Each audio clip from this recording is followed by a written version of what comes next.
Hey guys, it's Christina Quick, the Tarot Biz Mentor. Welcome back to another magical Monday. I hope you guys are doing well. We're getting a little closer to the holidays now. So I am curious, when do you put up your Christmas tree? Do you put your Christmas tree up around Thanksgiving? Do you put it up a little closer to Christmas or Yule, whatever you choose to celebrate? I have not gotten the Christmas tree up this year, and that is because we have a kitten. I got a kitten, let's see, I think when did we get her? February? So we got her in February, and I've got comments open in a couple different areas, just to ensure that I can see your comments. If you can hear and see me, let me know. But anyway, so we got the kitten, February, like around Valentine's Day. And she is the most kitten that I've ever had in my entire life, I think. She does like parkour. She literally runs up the walls. She's like, I don't know, part spider or something, but she is wild and crazy. So I'm debating how I'm going to do the tree this year because we've already got some wrapped presents. And so what I've just done is I just put the wrapped presents on the fireplace, on the, in front of the fireplace. And so we've got that there. And she has gotten into it a couple times. So I don't know what the secret is to having a Christmas tree with a kitten, but hopefully I'll get my Christmas tree up this year. We might just, not have any ornaments, but so this last weekend, we went to my husband's Christmas party for his work, and we got to go to this really, really cool place. So I don't know if like you guys are familiar with the idea of like pop-up events, but they're really popular around here in the Kansas City area. And so basically they're like you can host them anywhere, but they're usually hosted at, like, coffee shops or restaurants or bars and things like that, right? And so it's, like, somewhere where you can set up, like, a bar or set up, like, food and stuff like that. But basically what it is they're, like, themed events. So last year, we went to one that was called Santa's Workshop, and they basically rented out this whole, like, bottom of a hotel and decorated it as Santa's workshop, and then they had, like, cookies and, things like that, like festive things and, like, specialty drinks and stuff like that. So, they did that last year, and so this year and then what did we do last year? We did a dinner mystery murder out. Have you guys ever done one of those before? Those are pretty fun.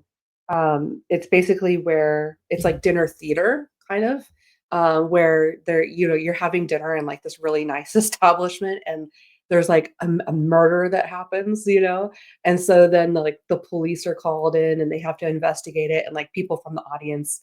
I'm always the first one picked for some reason, but it might be the pink hair. But so so you become like part of the play. So it's called Dinner Mystery Mystery Theater, Murder Mystery Dinner Theater. So we did that last year, and that was a lot of fun. This year, they rented out a bar, like a whole bar, but it's like an art installation. So like it's down in the center of what we call the Crossroads in Kansas City, which is like the art district over there. And so it's a bar that is basically a piece of art. Like everything in the bar is custom made. It's got art everywhere and sculptures and statues and things like that. So we went to that last week and they did dinner and stuff like that. And we got to check out a lot of the cool art and some of the art was for sale. So that was really neat too. I did find one painting I liked. It wasn't for sale, but hey. Hey, Tina, good to see you. If you're here, let me know.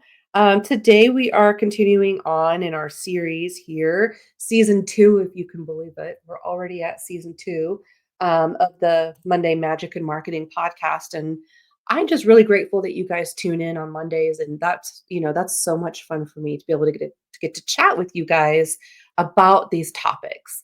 Um, So last season, just to kind of recap, just in case we have anybody that's maybe just tuning in for the first time. So last season, I talked a lot. There's 12 episodes in each season. So last season, there we talked a lot about like the logistics of setting up a business, like what you actually need, like the systems that you need, and things like that.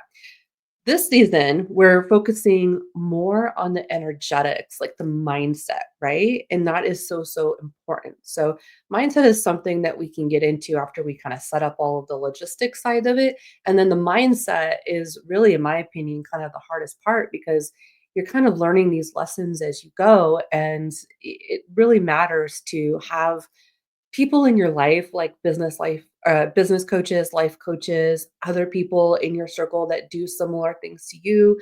It's also important to grow your network and make connections with people who already have a successful version of what you're doing, right? Like one of the biggest like natural responses that we have to people who are already kind of doing what we do, but doing it in a successful way. It's like, oh, maybe I shouldn't start because this person's already doing it and they're doing it well, or this idea is already taken, or like I'll never be able to do it as well as that person. And those are definitely the wrong way to kind of look at it. And that's like the ego way to look at it, where it's like places you in a position of competition and jealousy, right? But really, being in a circle of people who have already accomplished your goals is one of the best ways that you can quantum leap into success, right? And talking to people, working things out, talking about the things that are difficult, the things that are hard emotionally and physically about working for yourself, starting up your own home-based business. So mindset and that's just one example of how important mindset is to your success. And lately, I don't know if this has been going on in your area, but a lot of businesses are closing. Like a lot of businesses that started up either during or mid COVID, survived all of that, went through all of their resources, and now that the economy is back to somewhat of a normal economy, these people aren't able to survive in this business field. And so something that I like to do is when I go shopping or when I go out and find new businesses, I like to pitch myself to them, especially if I notice that they're like struggling, right? Because I know that I can help them because a lot of it's mental, a lot of it is mental. And then like really understanding how to talk to people and get them into the shop and get to buy and things like that. There was one really, really lovely shop that it was a, garden store, indoor garden store, and it was, they sold plants, hydroponics, all that kind of stuff that I do and my hobbies, right? When I grow plants, herbs, plant medicine, that kind of things. I have like a big garden every year. We do gardening on the inside too. So gardening is a really big thing for me. And I'll go there like every month and drop like $100 just on things like soil and pots and any new cool plants that they've got. And I actually taught a couple classes up there. You may remember that if you saw me posting about it. And I know that the business was struggling. They just, I don't, and I tried so hard to help this person with their mindset, and they wouldn't listen to it. And now the business is closing. And then another one was a coffee shop. So, coffee shop that I had gone up to, had gotten coffee from them once. Their coffee was okay. But the idea of the coffee shop was amazing because it was like a rescue center for cats. So it was like cats and coffee, right? So you would go up there, get coffee, and then they had like this board where you could peruse like what cats are up for adoption and things like that through the rescue centers. And so, um, following that business, and I would see her posting because I made friends with her, right? So I would see her posting struggle posts about how difficult it is to get the business running. And, I would try to help them a little bit and, with the mindset thing, but it is so difficult. And the only reason I even bring this up, the only reason I even talk about this is because most businesses fail not because of lack of sales, not because people aren't smart enough to run businesses, not because people lack the talent to be successful and to be an entrepreneur. It's the mindset that crushes a business every single time. And mindset is so isolating because you don't know that your mental state, that your mindset about something is toxic to you until it's explained perhaps in a different way. And that's kind of like where, you get downloads as you go through your journey and you're like, oh, well, you'll just naturally have downloads come to you. But sometimes, and not just sometimes, I mean, really, pretty much everybody needs a little help in the mindset area.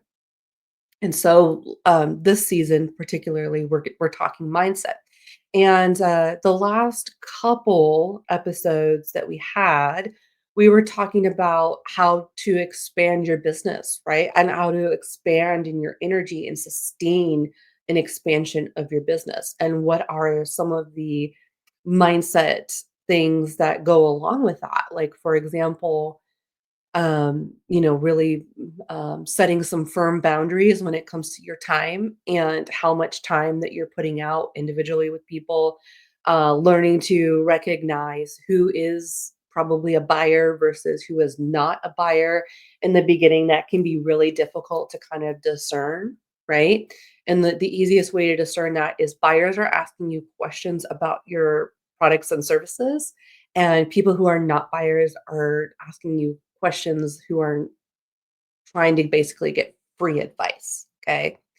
Or free psychic impressions. And that's kind of how you know, right? That's a pretty clear cut answer, right? And so sometimes it's okay if some of those lines are kind of blurred as long as that person is continually investing in you and in your business, then it's a good energetic exchange, right?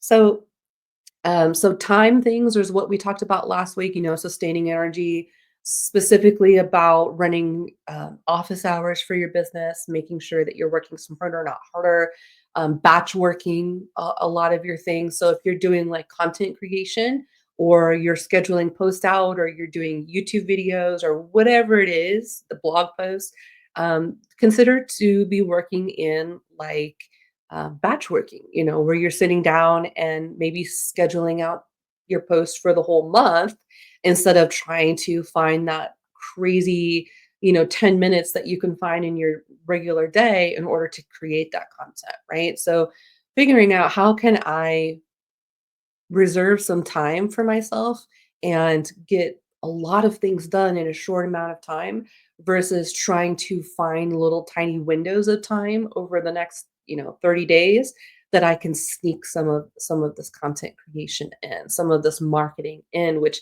gets really really difficult when you're living your life and you've got kids and you've got elderly grandparents and you've got elderly parents and you've got a job outside of this and whatever else. You've got a family to take care of, whatever you got other hobbies, whatever, right? So those are some things that we talked about this last week, last Monday. So sustaining energy. Um, and then when you start to focus on sustaining your energy, you start to kind of take back control over your schedule. You start to develop a sense of a work-life balance, right? And that's really what it really is all about is compartmentalizing your business tasks to do things on certain days so that they get done consistently and well. And then, once you get to that point, then it becomes so much easier to do the things you need to do, like meal prep, making lunches for your kids, whatever, doing your self care rituals, whatever that is, right? Going back to your spiritual development and doing your weekly readings and connecting with your own spiritual self again, which tends to completely become obliterated when you become super super busy. It's kind of like a trade-off. In the beginning you have all this time to work on your spirituality, and then you start getting busy, and then oh whoops, that goes out the window, and then you start getting stressed again, then you start eating the wrong things again, then you start, having these low vibe feelings and low vibe thoughts, and it's all stress, right? And it's that work-life balance is not in harmony, it's not in with an alignment. Mindy, hi, good to see you. I'm working on a, social media calendar, wonderful. That's a really great, perfect idea to get yourself organized. I know you are the queen of organization, so that seems like a very, Mindy thing to do, and so you're gonna have a lot of success with that, right? And so that's a good thing. But today, I really want to talk about the mindset of being a visionary because something I talk about a lot is that once you get to a certain level of success, your life kind of baselines, like, right? Like you're no longer wondering where the grocery money is going to come from. You're no longer like flinging all the bills up in the air and figuring out which one are going to get paid on this payout period, right? So you start being able to kind of take care of yourself, and you start being able to have a normal, a baseline. And so what happens when you don't have these external things like being broke or not having enough clients or not knowing how to set up the back end of a certain offer or a program that you want to do? When you at the beginning, you have all of these adversaries and all of these enemies, right? That you have to conquer. And so you get like that dopamine hit when you every time you conquer something and you face a challenge and you overcome it. What happens is that we reach that baseline and things just kind of normalize out, they equalize out, and you don't have that constant like barrage of challenges that like you did in the beginning, right? And then if you don't have that, what happens is we start creating it, right? We start creating it in our own life. We start getting kind of bored or unchallenged, which is really for us, psychic people are neurodivergents. I'll die on that hill. All psychic people have a level of neurodivergence. So our brain just works differently, and we tend to also be very gifted intellectually, and be gifted with emotional maturity. But what happens is we can kind of get bored and destructive if those creative energies that we have access that we're tapped into aren't used in a systematic, organized sort of way, right? And then also, when you have that quiet time, unless you're filling it with things that make you happy, like for me, that's gardening or baking or making healthy meals for my family or reading books on like witchcraft or tarot things like the things that make me happy, the things that I like to occupy my time when I'm not working on my business. If we don't have a fulfilling inner life, right, and external life, it's going to be so easy to fall back into self-sabotaging habits, right? Okay, just being honest here. And so sometimes this will happen where things start going really, really well. And then, we start to spiral and we start self sabotaging. We start not showing up again, or we'll start not doing the marketing, right? Like all of those actions that were getting us and then getting us clients and getting us the cash that we want. And then we kind of like, ugh, this is boring, right?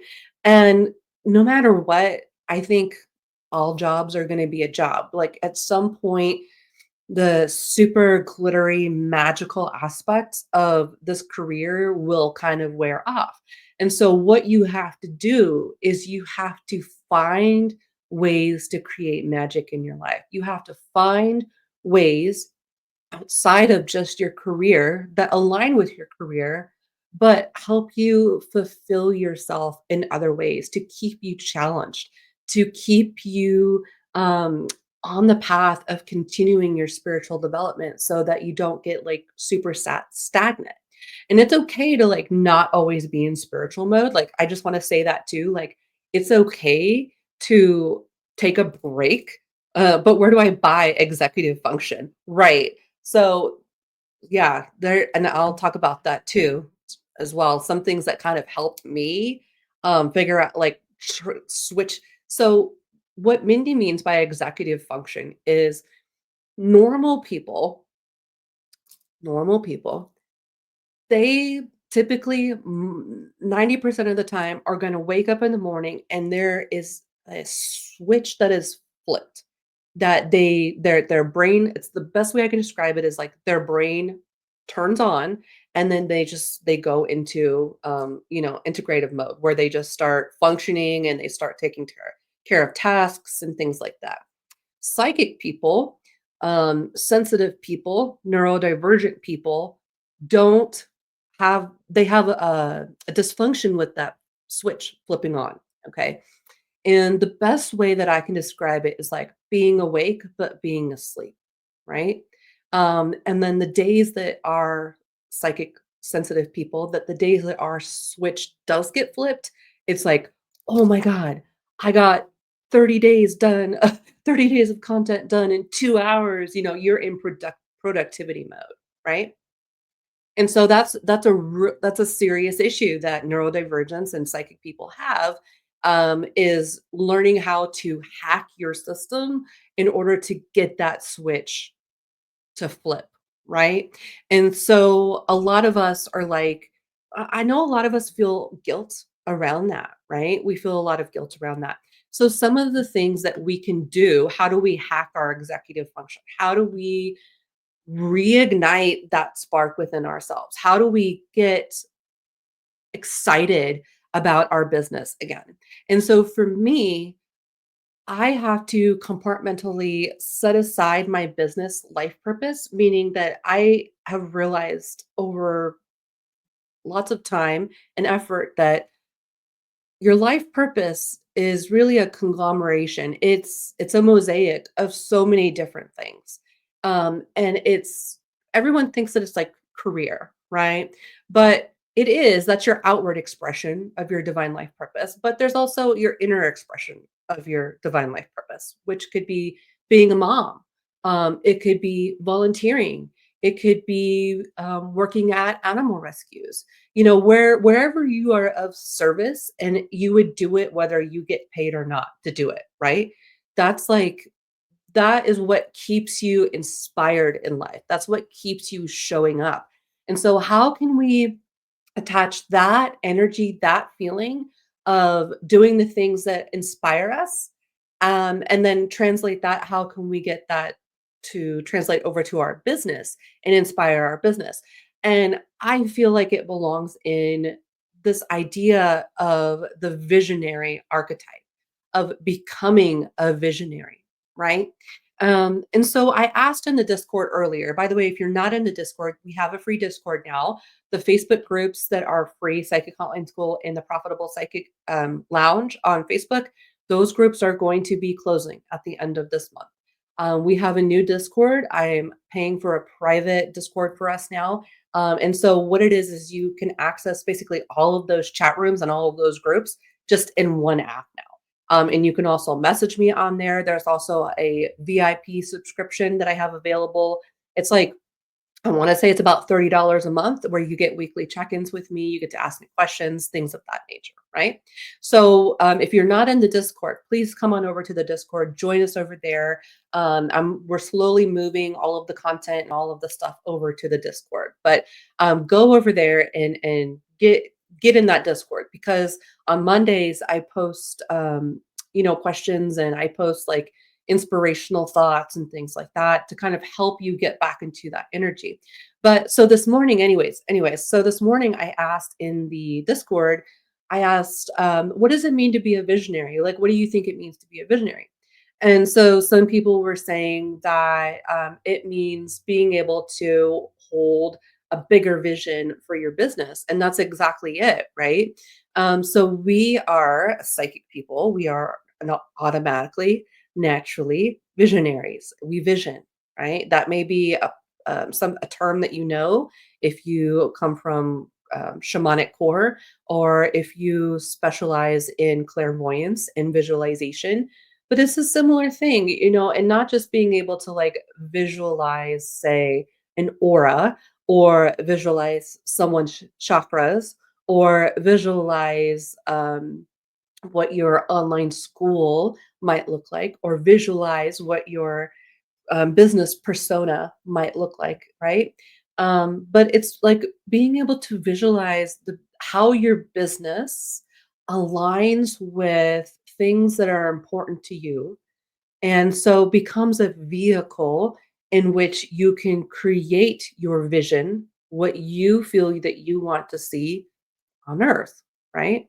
And so a lot of us are what we call light workers, where we have a light worker vision. We're visionaries in the light worker field, where we are trying to just in general add more positivity, more forgiveness to the world, right? And empowering people to be able to look at these patterns that they have in their life and ask them questions about whether those patterns are serving them and to be able to then root out any limiting beliefs, any sort of societal, cultural, familial, ancestral type of trauma or um, programming, like mindset things that they kind of inherited that are creating these dysfunctions within their aura, within their energy field that they aren't able to really tap into abundance because they have these negative loops that are just constantly it's like a broken record, right?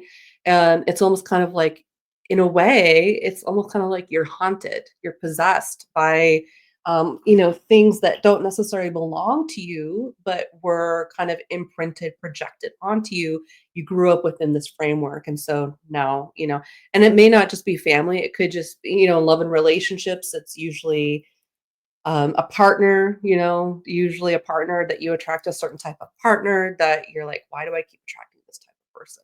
Right. Or in your business, it might be like, I can never, it's like, it could be one of those things where it's really super hard for you to like sell a session for like $200, but you can sell them at no problem for like $25. You see what I'm saying? So it's like, if, and in your heart, you're like, if I can sell this for 25, I can sell it for 200. Right.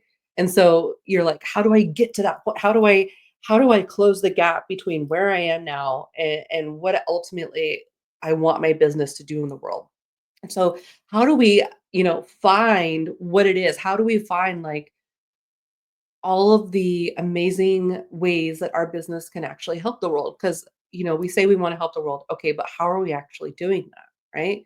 So if you say, for example, if you're a love and relationship coach, well, then maybe you are one of the parts of your vision is that you envision a world where if people are faced with domestic abuse, that they will have the tools and access to coaches and mentors in order to help them heal from that so that they're not spiraling for the next 10, 15 years so that they can, deal with their trauma a little bit sooner and be able to move on with their life, right? Because what are some of the negative things that can happen with that, right?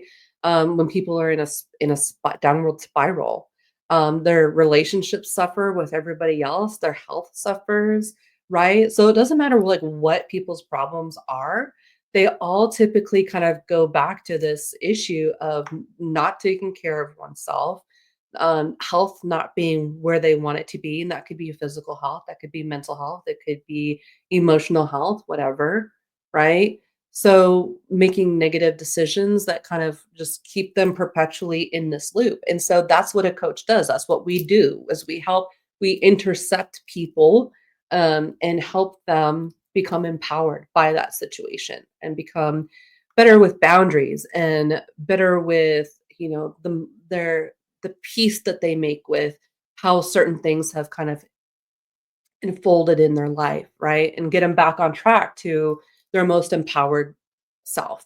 And so that may be one way as a love and relationship coach that you make the world a better place is that you help people rehabilitate from domestic violence. Okay. You may also, in the love and relationships, you may specialize in, say, helping people find their soulmate or twin flame, right?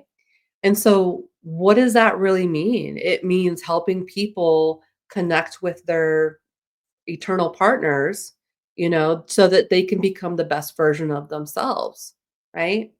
And so, for me personally, as a business coach, I tend to revolve around money and finances. And one thing that is super, super important to me as a person is helping people cultivate a level of financial independence. And so I really had to like look and see like how do I help people and who is benefiting from that, and who would I be able to help the most, right? So when I sat down and wrote down on a piece of paper, which I would invite you to do this, like, who are all the marginalized people that you help with your services? And that's who you do it for every single time. Even if you have someone in front of you who isn't quote unquote marginalized, or who maybe is one of your premium clients where they don't necessarily need your services. They kind of have everything sort of already figured out, but they just like to have you on, on retainer for like just working through things, talk therapy, accountability, that sort of thing. But like you're not helping them do like a huge like transformation from like A to Z, right? It's just a little transformation that you're working. So when you go to sit down and write out on a piece of paper, I want you to first start with the people who would benefit most, whose life would be changed the most by what you do. So for me personally, like the first person on my list are people who are neurodivergent, like I am, who have a very sensitive soul, who have a psychic soul, who have psychic gifts and talents, and who otherwise can't really function in the corporate world very well without, like, completely falling apart, right? So, people who are neurodivergent, they would benefit from being able to learn how to create money online through their psychic and sensitive gifts, right? So, they would benefit the most. Who else would benefit? LGBT, because I also identify as a queer person. And so that is a cause that is really, really important to me as a human rights issue, is being able to empower LGBT with the skills to make money so that from their own selves, from their own psychic gifts, so that if they were to say face workplace discrimination, that they would have a fallback where they could safely remove themselves from that situation, be able to create money on their own, and possibly even start up their own business that is an ally to all LGBT. You see what I'm saying? So, how are we helping people create these new systems of being where we're creating little bubbles of existence where we're living within our vision of what we feel is the right way to live life, the right way to treat people, the way to give people what we feel people deserve access to, right? So I feel like that people deserve access to be able to have the knowledge to be self-sufficient financially. That is huge. So whenever I'm talking to someone for the first time, I'm assuming that they are in poverty. I'm assuming that they need to pull themselves out of that. I'm assuming that they probably might even have their electricity or water turned off. I'm assuming that maybe they need to pay their rent this month or they're going to get evicted. And that's the place that I serve from, if that makes sense. That is the place that I go to when I'm trying to convince myself to be inspired about my work, right? And so I really had to connect radically and empathize with people who I know are out there that need my help. And this is the same for all of you, right? You also probably are an advocate for LGBT. You're probably also an advocate for neurodivergence. You're probably also an advocate for domestic violence. You're probably also an advocate for disability. That's another really big thing that is important to me because, in a way, neurodivergence can be considered a little bit of a disability, right? And so, people who have disabilities, people who maybe are blind, who but can still do psychic readings over the phone, people who maybe are deaf but still can do psychic readings over live chat. They can still, type out readings and do through email and things like that. Where physical labor, if you're in a wheelchair or you are mobily, you don't have all the mobility that what normal average people have, and that will influence, your ability to make money, right?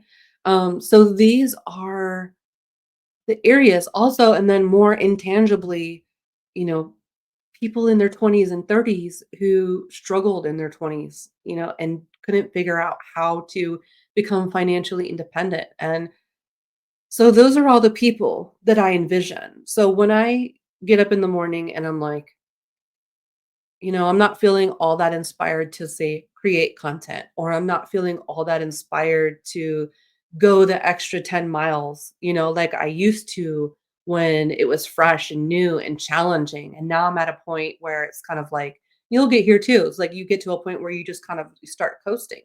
And so you have to create within you these reasons to show up. You have to create within you the advocacy is such an important part of who you are as a person to make the world a better place, because those are the vehicles in which you make the world a better place, right?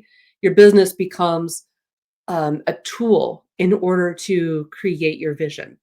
And so if you're sitting down and you're thinking about what is my vision, how can I become a visionary, right? It's not so much I'm asking you to, like, create the biggest vision of what you want ultimately your business to look like, or what the vision of what you want your life to even look like necessarily, but the vision of how your business, like, literally helps people. And once you get to a point where you're making 50 to $100,000 a year, maybe more like $100,000 a year, over 70, let's say, you get to a point where you can start actually participating in like charitable foundations and philanthropy and things like that. And it becomes a whole different way for you to show up and to be of service and still tap into that heart center that makes you want to connect, makes you want to show up, right?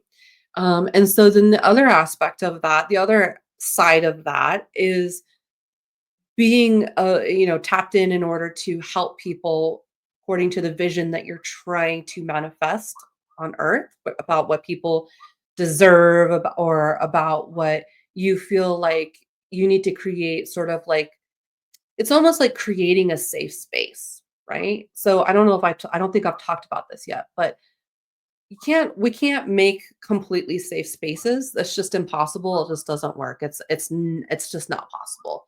Especially when you're dealing with other people and you're dealing with it in like a community aspect, which is a really big part of your business, is eventually to have a community aspect of it. You're not going to get very far in business if you don't create some sort of community around your business. That's really one of the big things that is going to push the needle to go towards, being well known, getting lots of referrals, giving people a reason to connect with your business outside of just the sales aspect of your business, completing a sale, right? So when we tap into that, it becomes so much easier to find that ability to flip that switch and be like, okay, this is why I'm doing what I'm doing. People are counting on me, right? And then the other aspect of that, like I said, is taking care of yourself, right? And doing the things that you need done in order to feel your best, right? If that means that you don't automatically just jump into your work as soon as you wake up in the morning, and it means you take a slow morning and you take your time to do your nice shower and have your good healthy breakfast and do your stretches and light your candle, and do your tarot card, whatever it is, your oracle card. If those are things that you need in order to be able to sustain your energy, in order to still be of service, then these are things that you have to take just as seriously as showing up for other people, and that's showing up for yourself, right? And showing up for yourself is always one of the hardest things to do, you guys know this, especially as empaths.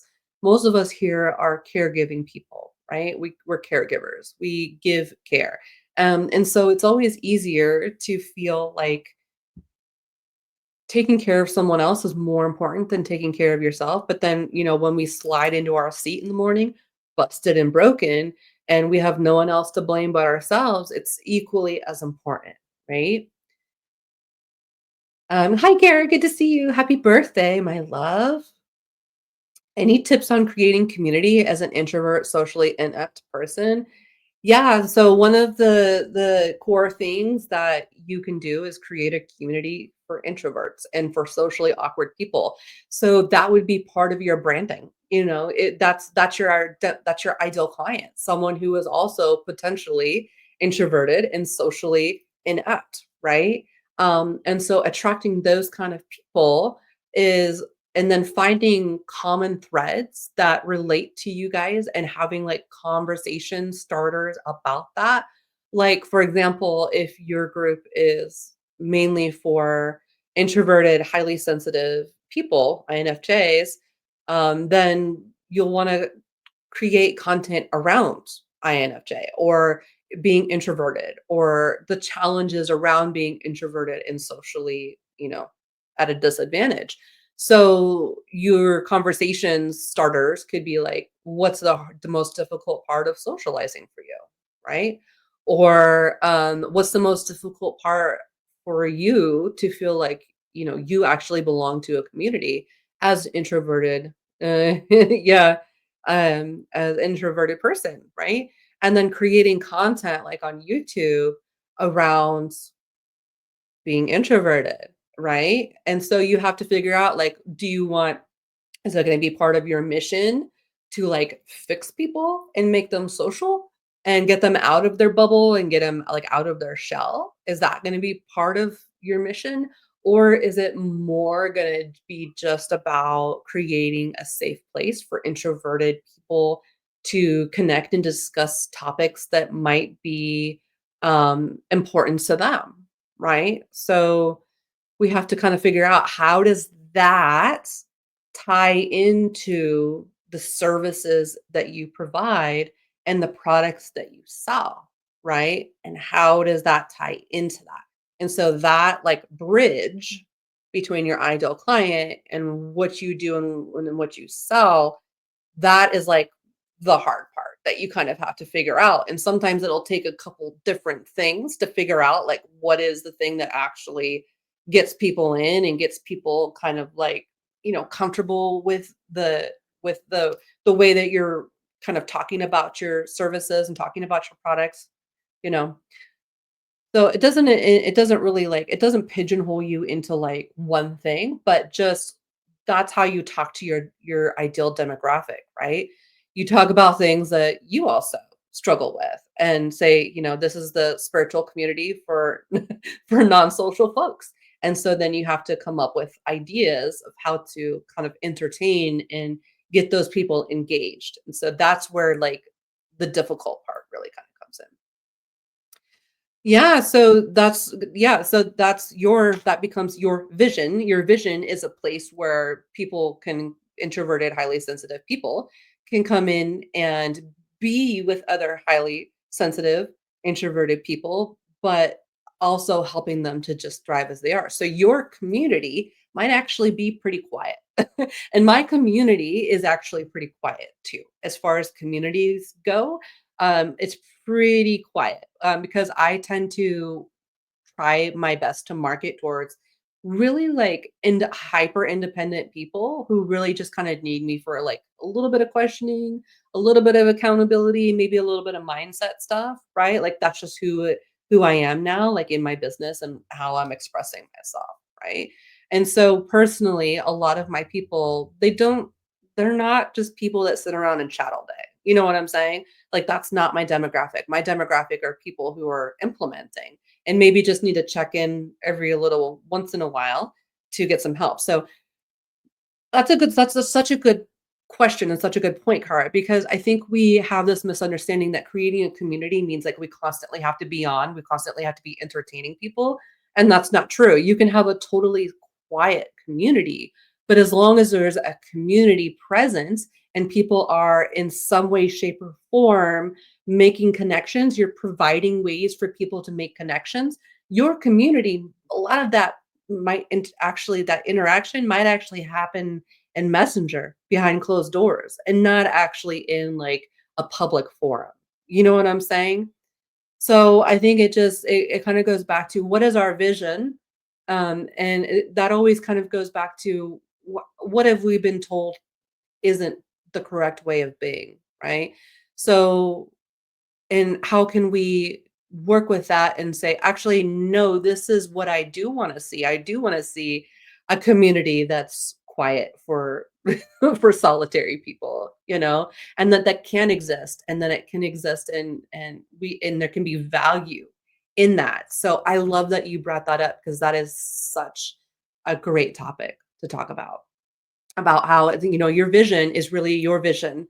It's not necessarily what other people have a vision for you, and it's not necessarily like what is common already that's already out there. So the more unique that you can be, the more authentic that you can be to your ideal client and the people that you really want to work with, helping them create kind of like a safe space for themselves. And like, I was saying how we can't really ever create like a completely safe space. Like it doesn't exist, right?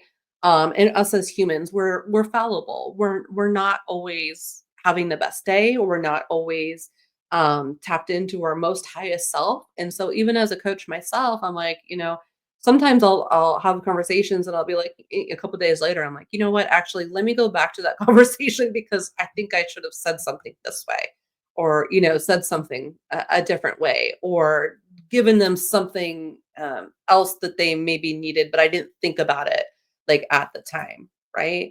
And that's really what being accountable really means to me, is being in that state of perpetual evolution and not being afraid to kind of go back and say, actually, the way that I did this wasn't quite the way that I really wanted to do it, or the way I wanted it to kind of manifest, and to go back and to do it. And that's one of the hardest parts about building a community is not taking other people in the community to I always have to examine conversations to yeah, me too. I do that too. Because I'm like, wait a minute. Wait a second. Is how I felt and what I said, like, are those things in alignment? You know what I'm saying?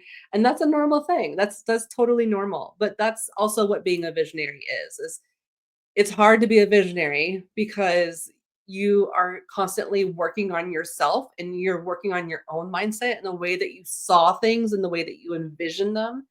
You will kind of grow out of that sometimes, right? Or the vision will change, and it's kind of difficult for people again to be able to sustain that energy as the vision changes. But one thing that I have always done for myself is been true to my vision. So there have been so many incarnations. Some of you have been here for 10 years. Some of you have been here for almost 15 years. Some of you have been here for 1 year. Some of you have been here for 1 day, right? But something that I have always done is I've followed that vision, right? I'm like, no, this is what I really want it to manifest as. And I will not be afraid to stop something that I'm doing, or to cancel something that I've, already put together that is quote unquote successful in its own right, but may not be conducive to the overall vision, right? So we're going through that right now with Discord, and that's a growing pain because people are upset about the Facebook groups going away because they're convenient. But at the same time, like, there's a whole other bunch of people that are just thrilled to be getting off Facebook and going into the Discord and things like that. So what I have to do as a visionary is explain to people what the benefits are and how this is going to how the Discord is going to actually serve them better, right? And so you'll have people also that are very dear to you, that are clients that have been in your programs, they're people that you've worked with one-on-one, you've done readings with, that will follow you to one vision, but it may not follow you to another vision too. And so that part can always be a little bit scary. Sometimes being a visionary means that you're the one that kind of has to take the risk, and that you're the one that has to hold the vision, even when other people don't see the vision, or that they disagree with the vision, right? And so sometimes it can be really isolating and lonely to be a visionary. But just remember, if nothing else you take away from today, just remember who you're doing this for, right? Think about the most vulnerable version of your ideal client, the person that you really, really, really want to work with, the person that you think you can make the biggest difference in their life. And just remember that's who you're doing this for, right? And that's who you're holding this vision for. Um, so yeah, what a topic. Becoming a visionary. So I would love to know, what did you get from today? Did you guys like this conversation? Was this a good one? Let me look and see on the calendar about what we're going to be talking about next week. And then we will officially be in the halfway mark. Can you guys believe that? We'll officially be halfway through this season. Next week is episode 6. So we will be technically halfway through the season. All right. So, yes, thank goodness we are going to be finally talking about this. How to end the endless launch loop. How to get out of launch, right? If you have not done your first launch, do a launch. You need to do a launch, right? You need to launch your business. But if you have done several launches, then I want to help you get out of that launch loop. Because what's going to happen is, if you're not constantly launching something, sales kind of just, when you're going through a launch, that's when you're going to do like the 20K in transactions, right? That's how you get those bigger amounts, is when you launch something. And so we realized that, oh, we need to launch something usually about once a quarter, at least twice a year, right? And we need to be in launch mode for about 90 days each time. So launch, launch, launch. That's when we're talking about creating that YouTube content. That's when we're talking about getting that website up and going, right? That's when we're talking about getting the back end together. That's launch mode, right? So, but how do we get out of? How do we still increase our income without having to release more and more and more content, right? So that's what I really want to. How to get off the content creation hamster wheel, basically, is what we're going to be talking about next week. Good. I'm glad this has been helpful. It's a nice way of thinking about things, and I think these conversations are so important. Let's just talk about these things and just see, where we can be a little bit more flexible in our mindset, and how we can tap more deeply into our authenticity, which is ultimately what's going to lead to the most fulfilling aspect of having a business. Casey, hi Casey. Being a visionary, especially when it really does mean sometimes you have to let people go. Absolutely. And so people aren't meant to follow you forever. And there will be times where you help people through the transition that they're going through, and then they become what I call like disciples. They go out there and they tell everybody about you, and they may not be a client anymore necessarily, but they may not follow you to the next vision. But they're still out there doing the work, right? They become like someone that's out there s- speaking your gospel type of situation, and getting people to the funnel that manifests your vision. Yeah. Okay. Wonderful, guys. Well, thank you guys so much for joining me. I will see you guys next week. I hope you have an amazing day. And if you need some accountability, if you just want to have access to me on a weekly basis, go subscribe to the VIP subscription in Discord. It's like $30 a month. I'll check in with you a couple times a week. We'll set tasks to perform. I'll check in with you on Wednesdays, help you brainstorm some things, or if you need help with like Etsy, or you need help with Calendly or the psychic hotlines, whatever, right? Whatever it is, that's where you can ask questions, get answers, and get that accountability you need. So I hope to see you guys in there in the Discord, and I'll see you guys next week. Bye.